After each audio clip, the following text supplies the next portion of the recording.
प्रधानमंत्री नरेंद्र मोदी ने सरदार वल्लभ भाई पटेल की 149वीं जयंती के मौके पर गुजरात में स्टैच्यू ऑफ यूनिटी पर पुष्पांजलि अर्पित की।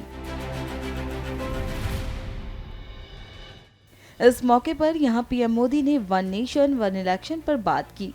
एकता के हमारे इन प्रयासों के तहत ही अब हम वन नेशन वन इलेक्शन पर काम कर रहे हैं,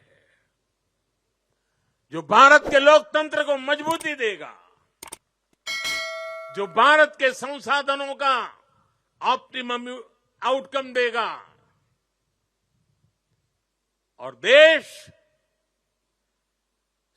विकसित भारत के सपने को पार करने में और नई गति प्राप्त करेगा, समृद्धि प्राप्त करेगा। पीएम मोदी का वन नेशन वन इलेक्शन पर ये भाषण अब वायरल है। अब इस पर विपक्ष ने अपनी प्रतिक्रिया दी है। भाजपा सहूलियत की राजनीति करती है। प्रधानमंत्री जी ने जब वन नेशन वन इलेक्शन की बात की थी, कुछ समय बाद ही चुनाव की घोषणा हुई थी। 4 राज्यों में चुनाव होने थे, 2 राज्यों में चुनाव की घोषणा की गई थी, 2 राज्यों में नहीं की गई। उत्तर प्रदेश में बाई इलेक्शन 10 सीट पे होना था, 9 सीट पे चुनाव की घोषणा हुई, 1 सीट पे टाल दिया गया चुनाव बेवजह के कारणों को गिना के। तो सवाल ये है कि भारतीय जनता पार्टी वो सहूलियत की राजनीति करती है। अगर सहूलियत है तो एक साथ चुनाव होंगे, सहूलियत है तो एक चरण में चुनाव होंगे, सहूलियत है तो 7 चरणों में चुनाव होंगे, और सहूलियत नहीं है तो अपने हिसाब से चुनाव होंगे। तो भारतीय जनता पार्टी सहूलियत की राजनीति करती है। वन नेशन वन इलेक्शन से भाजपा का कोई लेना देना नहीं। प्रधानमंत्री जी जल्दी लेके आए, लेकिन प्रधानमंत्री जी को थोड़ा इतिहास भी जानना चाहिए ना। इस देश में तो चुनाव होता था, वन नेशन वन इलेक्शन, फिर 60s में क्या बदल गया। अगर वन नेशन वन इलेक्शन का मतलब ये है कि डेमोक्रेसी को एक नए तरीके से रिडिफाइन किया जाए, तो वो उचित नहीं है। 60s के बाद रीजनल पॉलिटिकल फोर्सेस ने कांग्रेस के डोमिनेंस को चैलेंज किया, और प्रधानमंत्री जी के अंदर वो डोमिनेंस वाली प्रवृत्ति है। वन नेशन वन इलेक्शन एक आइडिया के रूप में उसको मैं बहुत डेमोक्रेटिकली जो कहिएगा आइडियल सिचुएशन है, मैं नहीं मानता। लेकिन प्रधानमंत्री जी हैं तो वो एक लकीर पकड़ते हैं।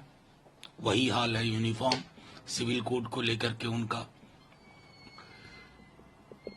आर्टिकल 44 में जिसमें यूनिफॉर्म सिविल कोड की बात है, जब उसके पीछे आप जाएंगे कॉन्स्टिट्यूएंट असेंबली डिबेट में, तो अलग अलग धारणाओं से लोगों ने अलग अलग दृष्टिकोण से बात रखी थी।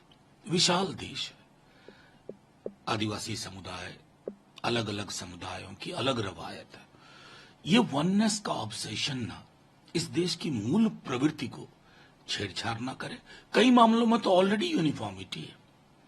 मैं समझता हूं इसको नजरअंदाज नहीं करना चाहिए। ये जरूरी भी है, और यूसीसी का काम तो ऑलरेडी शुरू हो चुका है। कुछ राज्यों ने अपने यहाँ काम भी शुरू कर दिया। इसमें उत्तराखंड ने लीड ली है और बाकी राज्य भी उस पर चिंता कर रहे हैं। और पूरे देश में एक कानून हो ये जरूरी है, और सेकुलर कानून हो ये भी जरूरी है। और जहाँ तक वन नेशन वन इलेक्शन की बात है, इसलिए जरूरी है क्योंकि जिस प्रकार से संसाधनों का दुरुपयोग होता है, संसाधनों का जो वेस्टेज होता है वो रुकना चाहिए। और ये भी जरूरी है क्योंकि जब चुनाव होता है तो सरकारी काम रुक जाते हैं। वो किसी भी राज्य में चुनाव होगा उसका असर सीधा सीधा केंद्र के कामों में भी पड़ता है। तो एक चुनाव होने से संसाधनों की बचत भी होगी और देश भर में जो काम चलते हुए निरंतर चलेंगे। हमारी पार्टी जनता दल यू हमेशा इस बात की पक्षधर रही है कि वन नेशन वन इलेक्शन का प्रारूप तय होना चाहिए, लेकिन विभिन्न राजनीतिक दलों से संपर्क करके एक समन्वित नीति बनाकर के एक सामूहिक समझ बनाकर, यह इसलिए आवश्यक है कि चुनाव में जिस ढंग से वित्तीय खर्चे का अधिभार पड़ता है एवं साथ ही साथ आचार संहिता प्रभावी होने से जगह जगह पर विकास कार्य भी प्रभावित होते हैं। इसलिए वन नेशन वन इलेक्शन तो होना ही चाहिए। यह तो सार्वजनिक जीवन की शुचिता के लिए और खास करके धन बल की जो राजनीति है उस पर नियंत्रण करने में एक महत्वपूर्ण कारक होगा।